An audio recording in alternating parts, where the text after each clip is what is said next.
Thank you. Okay. So we start chapter 1 tonight. So in the lower regions. Remember I asked you, read before you come. If you didn't have time, because this is just the beginning of our program, that's fine. But it is better to read before so we can have a nice discussion. Okay? All right. Let's begin. As usual, what we will do, we will listen to the chapter, and then we will go back and discuss. Okay? So let me play it for you.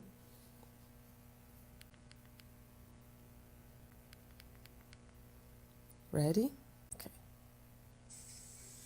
Chapter 1. In the lower regions. I felt like I had lost all notion of time. The idea of space had left me long ago. I was sure that I no longer belonged to the incarnate ranks of the world, but my lungs continued to take deep breaths. How long had I been the puppet of irresistible forces? It was impossible to tell. Actually, I felt like a prisoner trapped behind dark bars of horror. With my hair on end, my heart pounding, and scared stiff, I often cried out like a madman. I begged for mercy and clamored against the painful despondency that had taken hold of my spirit. But when my loud cries didn't fall on an implacable silence, they were answered by lamenting voices even more pitiful than my own. At other times, sinister laughter rent the prevailing silence. I thought that some unknown companion out there was a prisoner of insanity. Diabolical forms, ghastly faces, animal-like countenances appeared from time to time, increasing my panic. When it wasn't pitch dark, the landscape seemed to be bathed in a lurid light, as if shrouded in a thick mist that was warmed from afar by the rays of the sun. The strange journey continued. To what end? Who could say? I only knew that I had to keep moving. Fear drove me blindly onward. Where were my home, my wife, and children? I had lost all sense of direction. The fear of the unknown and my dread of the darkness paralyzed all my powers of reasoning as soon as I had broken free from my last physical ties in the grave. My conscience tormented me. I would have such preferred a total absence of reason or non-existence. From the beginning, tears had run constantly down my face, and I only rarely enjoyed the blessing of sleep. However, any feeling of rest was suddenly interrupted. Monstrous, sneering creatures would awaken me. I had to get away from them. I realized I was in a different sphere, one that arose from the dust of the earth. But it was too late. Anguished thoughts weighed heavily on my mind, and when I would try to make some sense of it all, a string of incidents would drive my thoughts into confusion. Never before had the religious problem seemed so profound to me. The principles that had been purely philosophical, political, and scientific now seemed completely secondary for human life. In my present view, they did represent a valuable heritage on the earth. However, I had come to realize that humankind was not comprised of transitory lifetimes, but of eternal spirits on their way to a glorious destination. I could see that something stands above every merely intellectual thought. That something is faith, a divine manifestation to human beings. Such an analysis came too late, however. Indeed, I had known the words of the Old Testament and had often leafed through the Gospels, but I was forced to realize that I had never searched the sacred writings with the light of my heart. I had identified with them through the critique of writers who were either not inclined to sentiment and conscience, or who were in outright disagreement with the essential truths. On other occasions, I had followed the interpretation of priests, never leaving the circle of contradictions into which I had willingly entered. Actually, from my own point of view, I had not been a criminal, but the philosophy of living for the immediate present had absorbed me fully. My earthly existence, which had been transformed by death, had been no different than the average standard. Born of perhaps excessively generous parents, I had earned my academic degrees without much sacrifice and had shared in the vices of the youth of my time. I had set up a home and had had children. I had searched for a stability that would guarantee my family's economic tranquility. but on self-examination, something in the silent pangs of my conscience made me feel like I had wasted my time. I had lived on the earth, enjoyed its benefits, and reaped the blessings of life, but I had never contributed anything towards repaying my enormous debt. I had had parents whose generosity and sacrifices I never appreciated, and a wife and children whom I fiercely imprisoned in the unyielding web of destructive selfishness. I had had a home whose doors I closed to all who walked the desert of anguish. Deaf to the most elementary duties of fraternity, I had delighted in the joys of my own family circle, but had forgotten to share such a divine blessing with the immense human family. In the end, like a flower in a greenhouse, I couldn't stand the atmosphere of the eternal realities. I hadn't nurtured the divine seeds that the Lord of life had sown in my soul. I had wrongfully suffocated them in my insatiable desire for my own welfare. I hadn't trained my organs for a new life.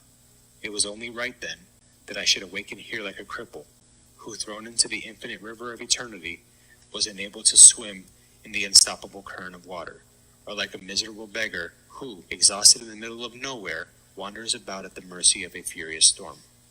Oh, dear friends on earth, how many of you could avoid the bitter path of sorrow by cultivating the inner fields of your hearts? Light your lamps before crossing the great darkness.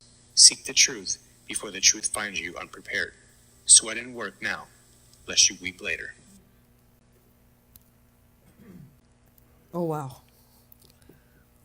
Overwhelming. Okay. Let's go back. Okay. So, chapter 1, in the lower zones. I have a question for us. Is the lower zones hell? Is that what he's describing? No? Yes? What do you think? Life here is hell unless we learn our lessons. That's what he said. No? What about this one that he's describing? This, he has passed, okay? He is in the spiritual realm, okay? So he's describing where he is. So is this hell? If you say no, I want to know why. And if you say yes, I want to know why. We want to know why. I feel like it's more like a dark zone, not like hell. Personally, I don't think like such a hell exists. It's just like what I could understand is like different levels. Different levels? And that would be like the lowest that you can get, and from Okay. there you can get better. But where is this here? The, Is his understanding, his Yeah, he feels state, like he's in hell. that's how he feels? Where is this? Lower levels. Lower level. So On brown. so it's an address. It's a geographic point like somewhere. It's an affinity with those of like mind and vibration. So it's a state of mind. It's a state of mind based on your current condition of evolution. In this case, he's based on his. Did it do well? So he has Okay. things rolling through his own condition, Okay. and he therefore has vibrating and we'll say navigating to a particular area. Mhm. Others like him also Mhm. exist in the same affinity with him. Good. This is a state of mind. This is not a place. This is a state of mind. And we will know why, right? We have the whole book. We have 50 chapters. But this is a state of mind. This is not hell. We are not going to go through this, each one of us. We have our own perspective. And here in the book, and that's the reason why Andre Luiz's book is so important for us, because he is going to explain how he got there, why he had reached this state of mind. That was according to the way that he lived his life and the essence of his spirit. So we all have our own perspective, and it is gonna be like our mind, like our essence. That's what it's gonna be. We are going to be drawn to exactly how we feel. If we feel enlightened, I don't think the picture is going to be like that. Okay? All right. He's talking about here about lungs, taking deep breaths. He's talking about hair, heart. So he had a voice to cry out. How is this possible? Is it possible? Yes, it is possible. Right? Because we have different bodies. Okay. I brought this here. We have more than this. But we are going to, just for the sake of this book, we are going to mainly study these three bodies. This is the physical body. This is the perispirit. And the word perispirit, Kardec took from biology. If you see an avocado, around the seed of the avocado has a little cover. And that is a something, I forgot the name. Perisperm, thank you. Very good, Manny. And because Kardec had this analytical kind of mind, he got this name, perispirit, because this one, it's like it covers this one. And this is our spirits. That's how the spirits, they describe our spirit. It doesn't have a shape per se. But the perispirit has heart, lungs. So the more attached to this body you are, the more you're going to feel. The more spiritualized you are, lighter you will feel. You feel more like you're closer to your spirit. So we got to ask ourselves if we are closer to this or to this. So, there are people that say, I cannot live without my hairdryer. I cannot live without my coffee in the morning. What about my coffee in the morning? Cannot. I have to have it. We got to rethink. Because those things, we don't need them. We have to educate ourselves to be more spiritual. Because we are. Not to be more. To remind ourselves we are spirits. Yes, Juan? So just to be clear, what he's describing here, all the sensations and everything he's describing, which one of those? Yes, that's a good question. So which one? Which body that Andre Luiz is describing? Which body he's feeling? Physical, he thinks he's still connected. This one, right? But remember that whatever we think, okay, if I think right now, there is a green ball on top of my head. There is right now. Spiritually speaking, I'm creating it. On the physical level, there is nothing here. But the thought to the spirit is matter. It's matter. So his memory of the pain, of suffering, is creating this. It's creating all of this. Let's go back. So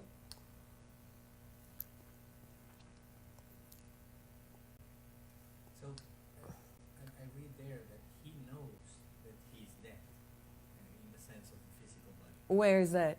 The second sentence. Because we're going to be talking about that.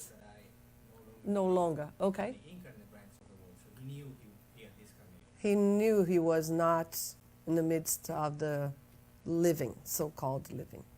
Yes. But then here, it doesn't use this word guilt, but it's kind of like guilt became triggered to expose all of this stuff, fears. You think guilt? It could be. I feel different. I feel different. I feel like he's honestly like understanding or Okay, right. He's saying, oh, you know, I feel this, I feel that. Because remember, Andre Luiz was a doctor. He had an analytical mind, a scientific mind. So his mind, and we're going to see a lot of this, it goes based on reason, a lot of reasoning. A lot of reasoning. This is what he's saying here. He's meditating on what was happening. So he had this doctor's mind. And he was saying here beautifully, so my lungs continued to take deep breaths. Why? Because he was like, how is that possible? I know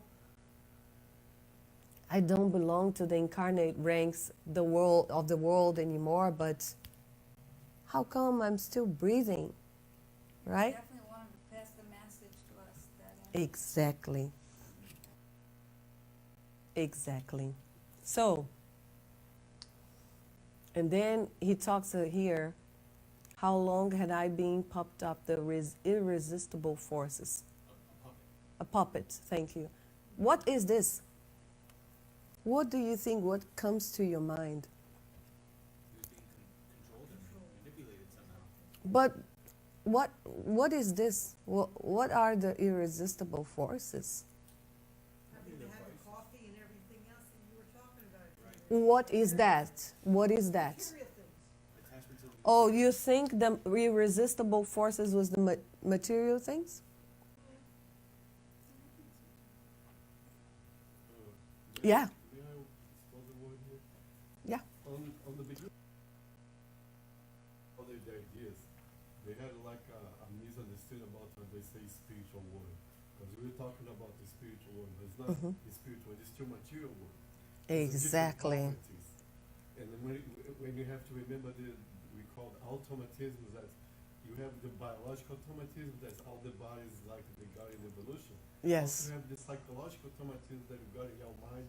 Yes. Evolution. Yes. When like fears of the unknown, this is something that's automatic is in your psychological profile. Very At the good. end of your knowledge, you have this. Very good.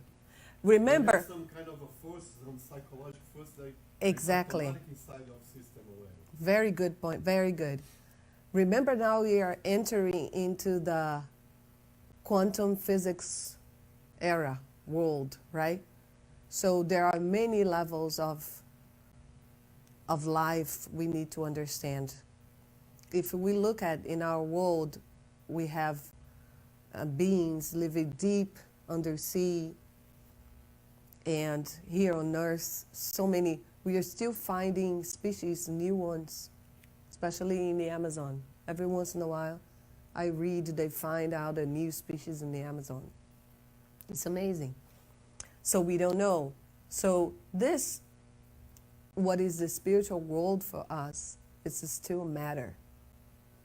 It's still matter. So, So in that sense, following your train of thoughts, same way that we have the laws of physics and in this world, and we, like Newtonian physics, and we understand those. And just a few decades ago, we came to understand a new set of yet physics rules, which are the quantum physics, which apply only to very small pieces of matter, and which is a different set of rules than the ones that apply to bigger pieces of matter. In that same way, there may be, and this is what I understand by those irresistible forces, another set of rules that apply to a different density of matter. yes, Because my very spirit is here, I can different set of rules for different different density. And densities. probably different physical laws. Mm-hmm. Still, Exactly. the laws apply to it. Exactly. So we don't know those. Mm-hmm. So to him, they seem like irresistible force, something very weird. Like, Yeah. what is this? You know, Something that he didn't know, he did not it must be very acknowledge, because of was not aware. He was trying to use his reasoning, but he couldn't, as a scientist, but he couldn't. I was thinking here, like when we feel anger sometimes, lately I can feel in my body. in the past, I couldn't feel it. Mm. And many people can't feel. True. You know, like when they feel anger, they can't feel that there is a reaction in their bodies. Mm-hmm. I can feel it. I can feel that there is a little tingling coming up, and it gets warm inside my stomach, coming up to my throat. Yes. I can feel it. So I can feel that materialization of my Mhm. thoughts and my emotions Mm-hmm. in my body. Yeah. So, you know, the same way he could feel the materialization of his thoughts and his feelings in his Yes. very spirit. Absolutely. Absolutely. Yes. Yeah. And he couldn't resist to that. I mean, that was something Yeah. that was automatically what Yeah. was happening. What you all say is all good, especially because this book is so profound, but we are just starting. And this is all very profound already, what you said. That's very good. Here on this page, the message that he's saying here, there are lots of messages, but I had come to realize that humankind was not comprised of transitory lifetimes. This spirit is saying life does not start with one incarnation and then when we die, that's it. No, it's not like that. Eternal spirits on their way to glorious destination. So things do not end here. That's pretty profound in itself. Very profound. From what we're talking about to, you know, that, Mm-hmm. the glorious Yep. destination. It's like, wow, How did you get you know, there? how would that Yeah. reasoning and thought just drop in there? So it's almost like what you two were just talking about. You know, you're fully exposed, and it's going to be, and it's going to see whatever it is there. Yes. You know, it caters to what Yeah. both of you were talking about. You're feeling now. Imagine in this condition. Yes. Probably all on, and there it is. Yes. I think we He have was to, there. yeah, we have to put into perspective also because he was there for many years. So imagine, 8 years. imagine just Yeah, we will see put that. yourself on that situation where you are living that kind of environment Yes. No thanks. in your mind and around you for many years. So And if you want to be aware of what's going on, like you were saying, you are becoming aware of your feelings and that your thoughts are feeding your feelings. And then it's creating a sensation in your body because you want to be aware of. He wanted to be aware of what was going on. Though many will stay there, you know, I tell you this experience that was part of a mediumistic meeting. Some religious spirit came. First off, they come to a spiritist meeting. They say, "Oh, you are part of the devil teams, and you just know you're just gonna trick me. I don't want to be here." And then the people try to speak with them, the incarnates, the living, and the spirit, no, I want to go back to my grave, because the shepherd from my church said, I need to wait until the judgment day. So I'm there. All those spirits. And I'm there sleeping and I'm laying there and I'm going to be there. Wow. And then there's nothing you can do. So the person tries to speak and they say, no, just let me go. It believes that go with it. Yes. So what else here before I close? That definition about faith. Let me see. Which one? Faith, that's your highlight, the faith. Here. It says, I could see that something stands above every merely intellectual thought. Why he said that? Because he was an intellectual. He was a man of science. He says that something is faith, a divine manifestation to human beings. He was very general and very precise. Yes. Yeah, A divine manifestation. She's not kind of belief. yeah, Sometimes belief, the faith is a belief. exactly, If you because don't believe, you don't need to believe to have faith. exactly. He says here, sacred writings with the light of my heart. We sometimes, most of the time, we read things, but we don't feel what we are reading. We do not experience fully what we are living. We are just there with that friend, with that family member. We take it for granted. Yes? Like he said, I have followed the interpretation of the priest. Some people only follow the interpretation of the So he didn't even have an interpretation. Go above before, you know. I can't. I'm sorry, because I need to go to the next chapter. Hold on. Like the last sentence.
Suicide, suicide, criminal, wretch. Insults like these surrounded me in every direction. But where were these cruel-hearted malefactors? I sometimes caught glimpses of them as they glided through the thick darkness, and when my desperation reached a breaking point, I would attack them with all my strength. However, I futilely beat the air in these paroxysms of rage. Sarcastic laughter would then sting my ears as the shadowy specters vanished into the darkness. Who could help me? I was tortured by hunger and parched with thirst. The most ordinary incidents of physical existence were laid bare before me. My beard had grown, and my clothes were beginning to tear due to my efforts at survival in the unknown region. However, the most painful circumstance wasn't the terrible abandonment in which I found myself, but the incessant attacks of perverse forces that vexed me on the solitary and dark paths. Those forces angered me and kept me from coordinating my ideas. I desired to reflect maturely on the situation, to frame its causes and establish new trains of thought. But those voices, those laments mixed with such blatant accusations, bewildered me irremediably. What are you looking for, you wretch? Where do you think you're going, you suicide? Such ceaselessly repeated accusations rent my soul. I was a wretch, but a suicide? Never. Such a charge wasn't logical, I thought. I had left my body against my will. I remembered my desperate duel with death. I could still hear the last medical diagnosis announced at the hospital. I remembered the efficient assistance and the painful dressings during those long days that followed my grave intestinal operation. During such reminiscing, I could actually feel the thermometer, the unpleasant prick of the needle, and finally, the last scene that preceded the big step, my still young wife and my 3 children staring at me in dread at the prospect of eternal separation. Afterwards, my awakening in this dark and dank landscape, and the great trek that seemed endless. Why was I being accused of suicide when I had been coerced into giving up my home, my family, and my loved one's sweet company? The strongest man will come to the end of his emotional endurance. Though I had tried to be firm and resolute at the beginning, I began to sink into long periods of despondency, and instead of building up my morale, I felt like my suffering would never end, and long repressed tears visited me more frequently, pouring out of my heart. To whom could I run? No matter how great the intellectual education I had brought from the world, it could do nothing now to alter the reality of my life. Before the infinite, my knowledge was like tiny soap bubbles blown about by the impetuous winds that transform landscapes. I was something carried by the typhoon of truth to faraway places. However, the situation hadn't changed another reality of my essential being. Asking myself if I hadn't gone crazy, I found that my awareness was highly alert, and that fact made it clear to me that I was still myself, that I still possessed the sentiment and learning acquired during my material experience. My physiological needs remained unchanged. Hunger preyed upon my every fiber, but my ever-increasing weakness never made me feel utterly exhausted. From time to time, I came across some seemingly wild vegetables growing along humble trickles of water, into which I thirstily threw myself. I devoured the unknown leaves and glued my lips to the dark spring as long as the irresistible forces would allow before driving me on.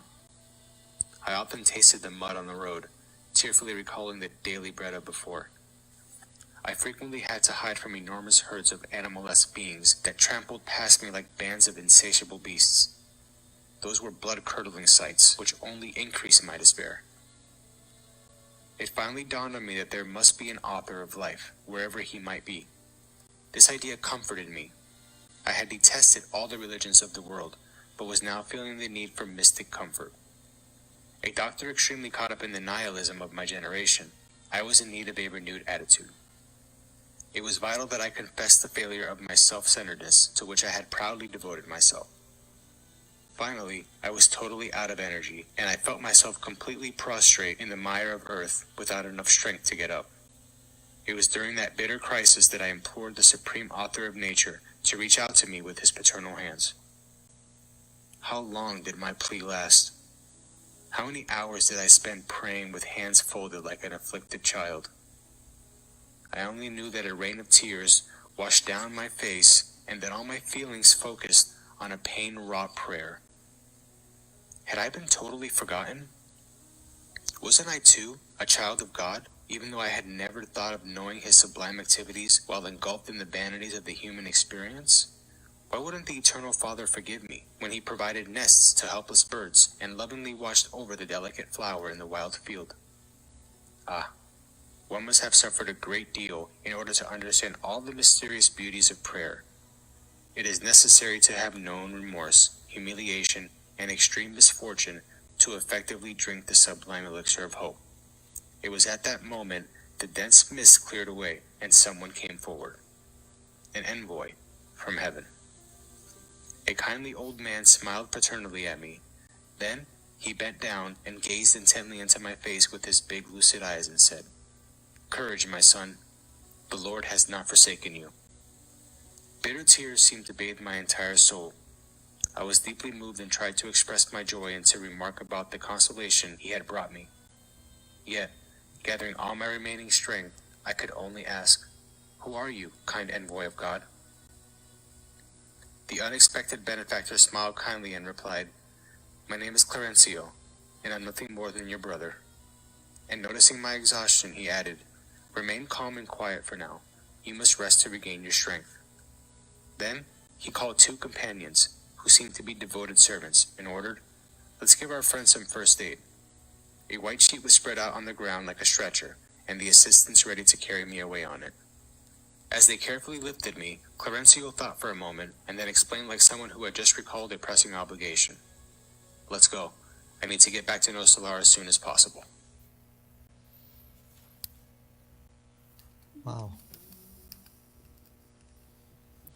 This is so much and so powerful. Okay, so let's try to go over a few things, try to understand a little bit more, right? While he was in this state of mind, at this mental place of his, he's hearing all these things and feeling all these things. How was he feeling there? How do you think he was feeling? Scared and lost. Scared, lost, forgotten. Desperation. Because that sentence, those was anger me. He was feeling anger. That's the big problem with him. Yeah. It was only desperation. He anger himself. Because if you see, and he was being called suicide by someone or someone's, he didn't know who, those entities. And we will know later why, the why of that. But at that moment, someone was pointing the finger at him and saying, "You're suicide," and he didn't agree with that. So. He almost was insulted. Exactly. So he was feeling accused, and what was he doing while he was feeling accused? He was not saying like, "Okay, let's talk about it. Why are you?" He was not using active listening techniques. He reminisces about his last days here on Earth. He's saying he was sick. He was fighting for his life. Yeah, so he doesn't agree that he's a suicide, and he's rebelling against that. He's not accepting. He's saying, I'm not. So yeah, so he's feeling anger like any one of us when someone is accusing us of something, or criticizing us. So he was being criticized, and he didn't accept. We have to remember that on Earth he was a doctor, and a good doctor for these our standards here on Earth, and he was not used to that. He was not used to being criticized like that. Oh yeah. Back then, doctors, they were close to God, right? Yeah. I never thought of it like that. Especially, like you said, back then, he was a doctor, how dare Part you? of the elite society. So at this point, he was not thinking like, "Oh, maybe I've done some wrong. Maybe, maybe I have to think about, reflect on something." He was not thinking about any of that. He was like, "What are you calling me? A suicide? No way." And he's feeling, as you say, he was feeling anger. That's important. So he said he had left his body against his will. What does that make you think of? What does that tell? What does that tell us? Separation from the physical body. Mm-hmm. He didn't want to leave at that time. He wasn't ready to. He felt he wasn't ready. Because what did he think he was gonna find? Yeah, like he was fighting death, right? What do you think he was fighting? Yeah, did he have any idea of what was coming, of spiritual life?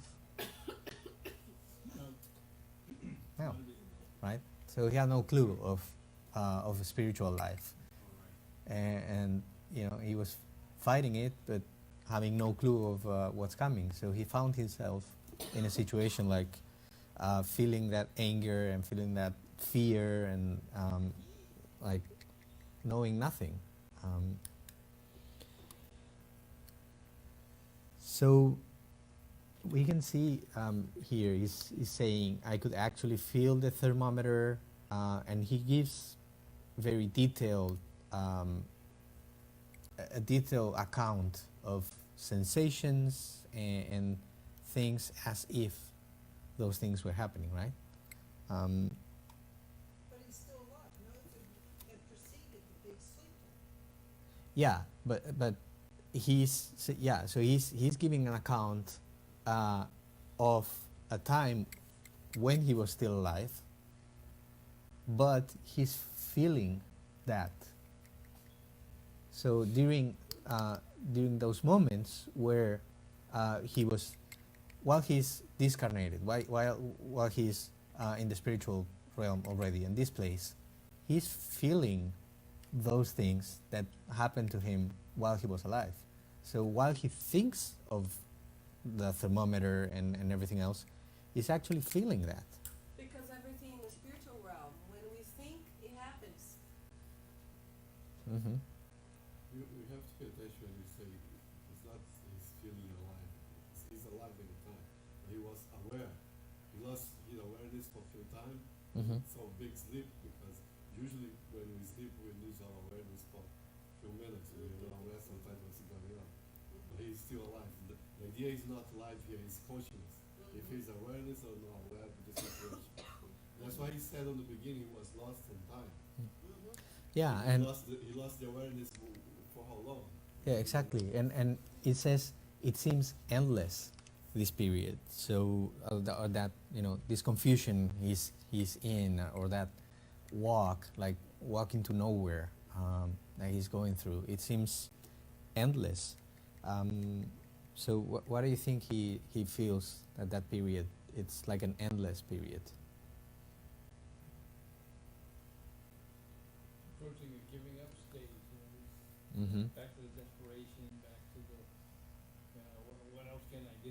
Yeah, he was suffering. He's lost control. Yeah, he was suffering a great deal. And when you suffer like that, it seems like it's never going to end. Each second, each minute is like an eternity. And so he was being constantly harassed. He was feeling, hungry, thirsty, sad, depressed. Yeah, and do you think That lasts for a long time. that those feelings, what he's describing, and that endless thing, is that the same for everyone? Each one has their own experience. We each have a different experience. Yeah. He was a doctor. I mean, people respected him. Mm-hmm. The minute they enter med school, they're taught that they're doctors. I have a cousin who was one. And I mean, some of them are humble and they get past that, but a lot of them will always feel that they're gods. Good point. Yeah, yeah. Some will not. So how do you get out of? How do you break that? How do Go to you? BSS. That's you, but we gotta study. That seems like a way, but so in this case, or or something, or as you were saying, when someone is in that situation, it seems endless. So how does it end? Hopefully, eventually, at some point, you reach a point where you've suffered so much that you just don't want to suffer anymore, and then you basically just admit to your faults, and you admit to your wrongs, and then you open up you open up your heart, and then you try to be sincere, be honest with yourself, Mm-hmm. and that's when Yeah. hopefully you can break out of that. So if I understand correctly, what you're saying, it basically works exactly the same way it works when we're incarnated, right? So we have to, what they call hit rock bottom. Is that how it's called? You have to take responsibility.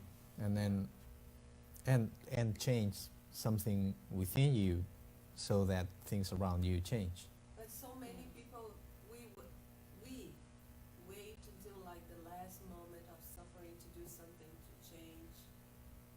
We wait for the moment we are in great suffering. Now I want to change, or sometimes to hear that we have this amount of 6 months to live, and then we want to change. Right? But that's the funny thing about pain and suffering, is that everyone always wonders why we suffer and we feel so much pain. But that's when, if it wasn't for that, we would never realize that we need to change. Correct. Mm-hmm. An unfortunate tool, Yes. but it's effective It's very effective. eventually. Yes. Sometimes we don't learn quickly, Mm-hmm. but it's effective. You know, before you think about feeling the need of taking responsibility, and think about his faults and really assume that he had faults. Before that, I think we all do, just like you said, incarnated and discarnated. We all first, before doing that, we think about the divine. So he was a very materialistic person. He was a scientist, a doctor. So he didn't think about religion, but then at that point, the suffering point, then that's when many people decide to go to a temple, to a religious institution, and to get help from the divine. So I think before he realized that he needed to change, Mm-hmm. he He thought of something that, as he said, he wasn't used to thinking about that. Or he ran out of options. Yeah. He thought about everything, and that was the only thing left. Wow. It may be, because he said in the writing, I was forced, and use this word, I believe I'm quoting this, I was forced to realize, right, that I read the book, but I did listen to the book, kind of, and I didn't really understand. And I was forced to realize But what even then, he said it finally dawned on me. So it took him forever to figure that out. So he ran out of option, and that was the only one left. It's like, Better late than there never. must be something else other than this, right? Like, It's just like us. And then look, he says like this idea comfort me. So yeah, it got to a point that he was so desperate there was no other way around. Yes, that was the only idea that gave some type of comfort. So as you say, we go option after option after option, and we I was in need of a renewal attitude. So When we are happy it and becomes full circle. when we are happy and everything is good, we never go to church or to do any studies, any self-developments. No, when we are young, we don't want none of these things. We are just living the material life. I see myself in that description. Like, really, you go through university and do all those things in university that I did, and everything else without really much effort. Get your degrees, everything else, and do what you're supposed to do. He was spoiled by his parents. Yeah. I do feel, yeah. Do you too? Except 3, you're 3. Yeah. Well.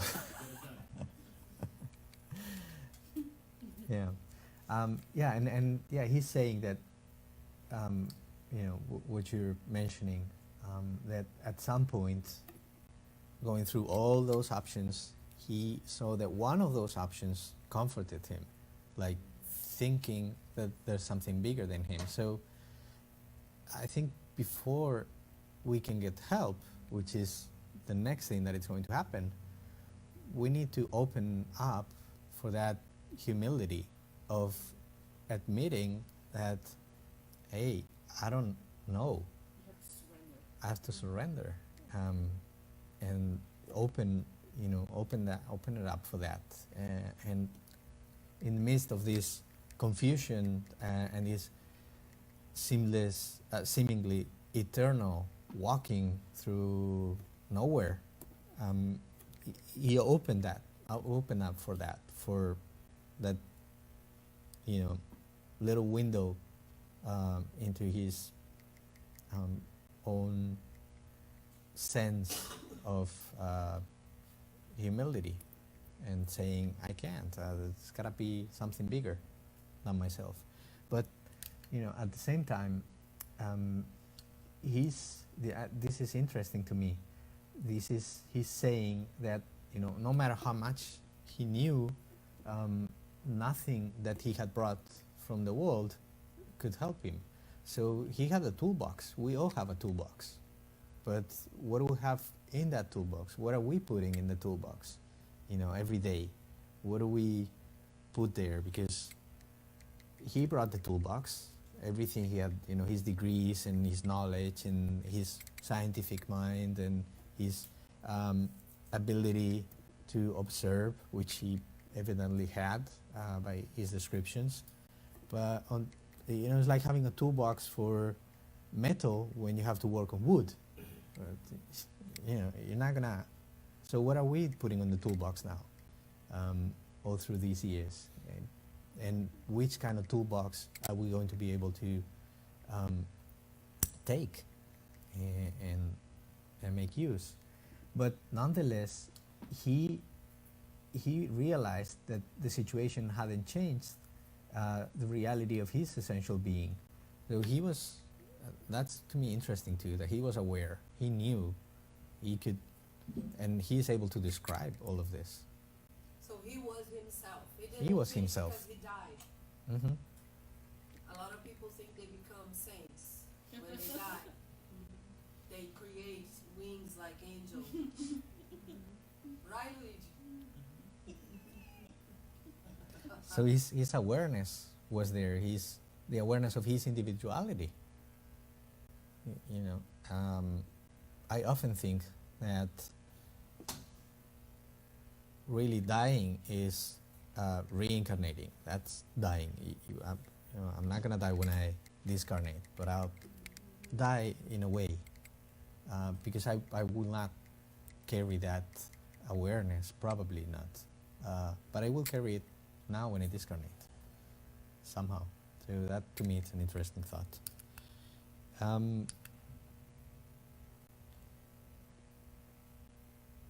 So, do we need to wait to change these habits?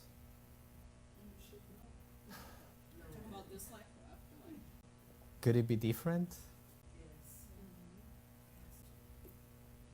Yes. Yeah. What do you think of that sentence? Like when he's so now Clarencio is here because he opened up and he prayed from his heart, so through prayer, and that opened the possibility for him to see Clarencio, because we will see that Clarencio was there all times, but he couldn't see him. So when he surrendered, when he let go, he could see Clarencio. And he says, he calls him, or he asks if he is a kind envoy of God. What do you think about that sentence? He thought it was an angel.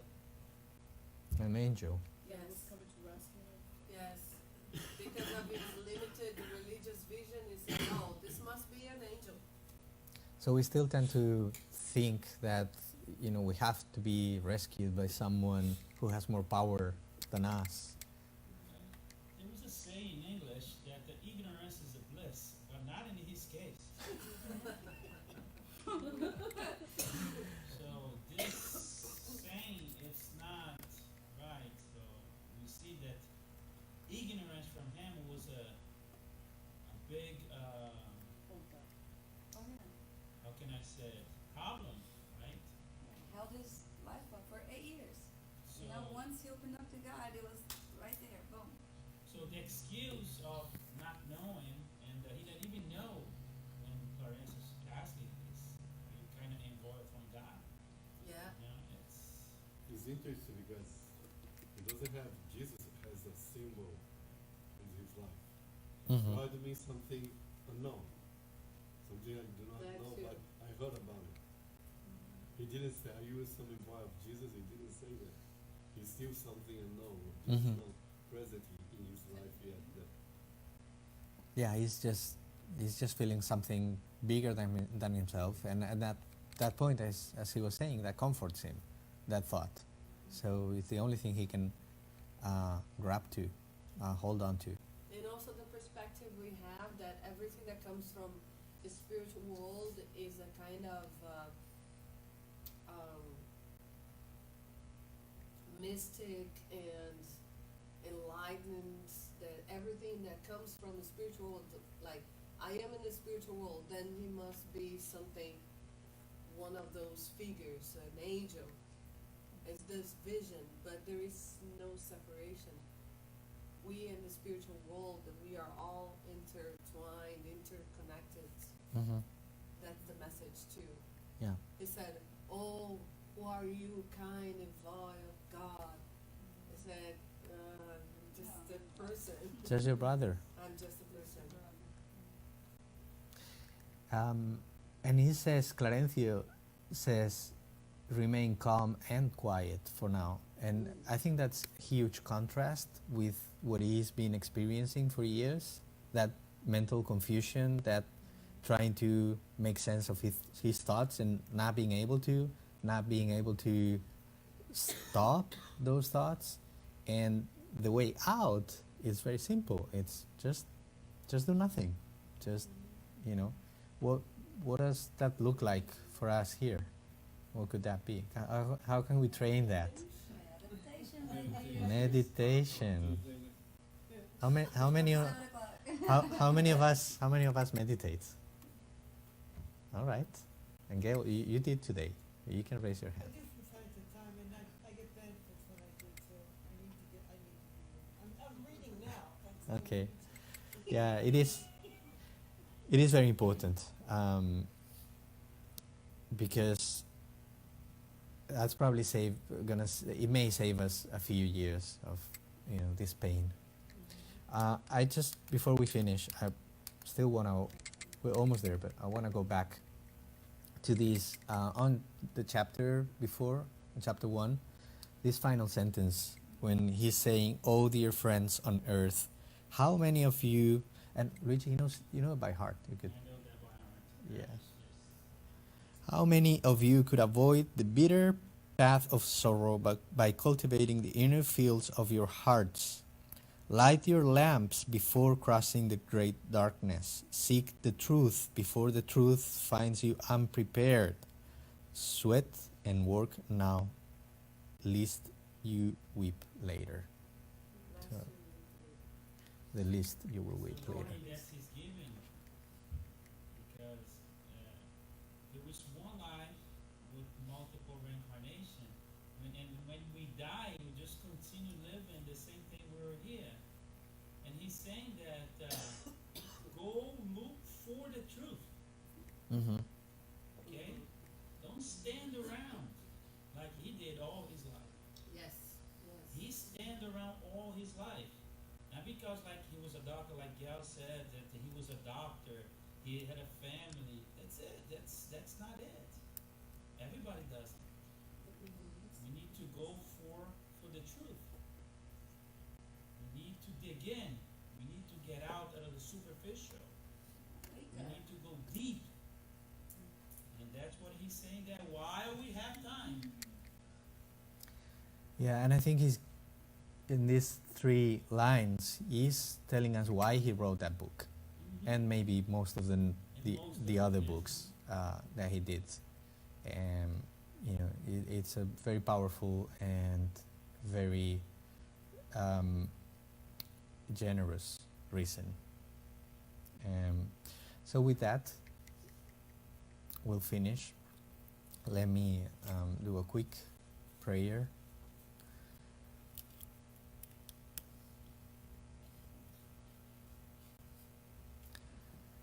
And with a state of mind now here of thankfulness, gratefulness, being thankful for this opportunity, being thankful for the many spirits that have offered their time, their knowledge, their experience, sharing it with us and with all of brothers and sisters, with all humanity. Let's think that we are on that path too. We are on the path of learning, of experiencing, of growing, of developing, of using our time wisely. And at the same time that we're being helped by these brothers and sisters, we are here to help other brothers and sisters too. And this is part of our own path, mission, and evolution. Let's thank our mentor spirits, our individual mentors, and the mentors of the house for supporting this work, for allowing us the opportunity. Let's go back to our homes with our heart full of this energy that comes from realizing of this great opportunity that we're living. Let's all have a good week and be here next week. So be it.